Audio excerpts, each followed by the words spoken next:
Prayer warriors ministry இன்றைய வாக்குத்தத்தம். திருப்பாடல்கள் அதிகாரம் 34, இறைவார்த்தை 7.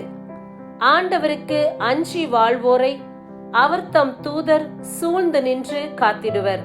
பிரியமானவர்களே, இந்த நாளில் இறைவனுக்கு பயந்ததொரு வாழ்க்கை வாழக்கூடிய ஒவ்வொரு நபரிடத்திலும் ஆண்டவருடைய தூதர்கள் சூழ்ந்து நின்று அவர்களை காத்திடுவார்களாம்.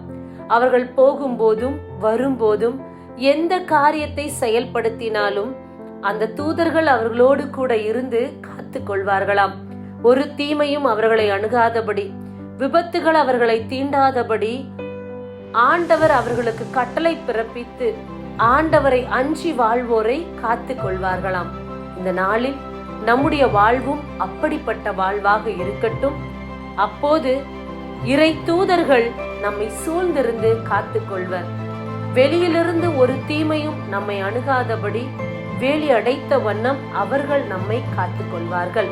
ஒரு அக்கினி மதில் நம்மை எப்போதும் சூழ்ந்திருக்கும். இறைவனை மட்டும் நம்பி வாழ்க்கை பயணத்தை தொடர்ந்து பயணிப்போம். ஆமென். God bless you. உமக்கெதிராய் பல கோடி பாவம் செய்தேன், உம்மளவில்லா அன்பை நான் அசட்டை செய்தேன். ஆனாலும் நீர் என்னை அன்பு செய்தேன், என் பாவத்துக்காய் நீர் பலியாகினீர். பாசம் நீரே, என் நேசம்